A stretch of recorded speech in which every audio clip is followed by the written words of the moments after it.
اللہ الرحمن الرحیم۔ معزز حاضرین و ناظرین، آج ایک اہم مسئلہ ہے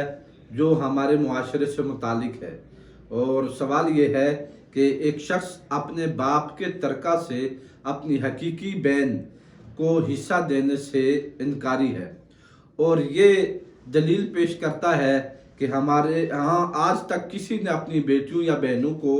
والدین کے ترکے سے کبھی حصہ نہیں دیا۔ اس قبائلی رسم کے تحت میں بھی اپنی ہمشیرہ کو ترکے سے حصہ نہیں دیتا، ہاں مکان کے لیے فی سبیل اللہ جگہ دے دوں گا۔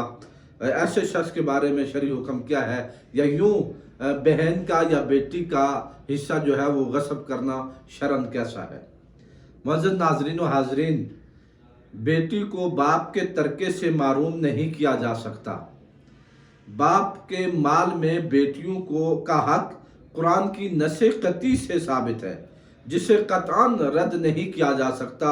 اللہ رب العزت قرآن مجید میں ارشاد فرماتا ہے، یوصیکم اللہ فی اولادکم للذکر مثل حظ الانثیین فإن کن نساء فوق اثنتین فلہن ثلثا ما ترک وإن کانت واحدۃ فلہا النصف۔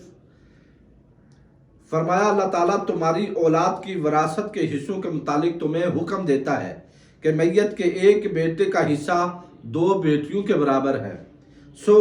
اگر صرف بیٹیاں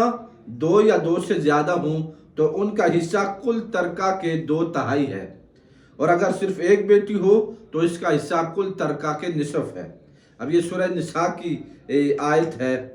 اگر بیٹا یا کوئی وارث بیٹی کو محروم کرتا ہے تو یہ ظلم ہے، اور اس طرح کا کوئی بھی عمل شرعاً ناقابل قبول ہے۔ امام اعلیٰ حضرت امام الشاہ امام احمد رضا خان فاضل بریلوی رحمۃ اللہ علیہ فتاوی رضویہ کی جلد نمبر 26 میں آپ بیان کرتے ہیں، ایک سوال کے جواب میں آپ لکھتے ہیں کہ جو لوگ بیٹیوں اور بہنوں کو ترکہ نہیں دیتے وہ اس عمل کے سبب قرآن مجید کے خلاف ہیں، اور جن کا یہ قول کہ ان کو میت کے مال سے کچھ نہیں پہنچتا، جس کے ظاہر معنی یہ ہے کہ ان کا ترکہ میں کوئی حق نہیں ہوتا، یہ صریح کلمہ کفر ہے۔ ایسوں پر توبہ فرض ہے، نئے سرے سے کلمہ اسلام پڑھیں اور اس کے بعد اپنی عورتوں سے نکاح دوبارہ کریں۔ لزوم کفر کا یہ حکم اس صورت میں ہے کہ کوئی شخص بیٹی بہن کے حق کے وراثت کا منکر ہو اور یہ عقیدہ رکھتا ہو کہ ان کا باپ کی وراثت میں کوئی حصہ نہیں ہے، کیونکہ یہ قرآن کی نص قطعی کا انکار ہے۔ لیکن اگر وہ بیٹی کے حق وراثت کا عقیدتاً تو منکر نہیں ہے، لیکن ظلم کرتے ہوئے وہ اپنی علاقائی یا قبائلی رسم کی بنا پر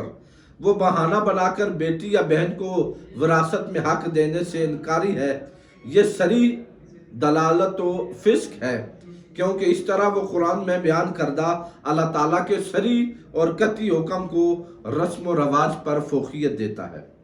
اور یہ اسے رد کر رہا ہے۔ گویا قرآن پر علاقائی اور قبائلی رسم و رواج کو فوقیت دیتے ہوئے بیٹی یا بہن کو اس کے حق وراثت سے روکنا تو یہ گناہ کبیرہ ہے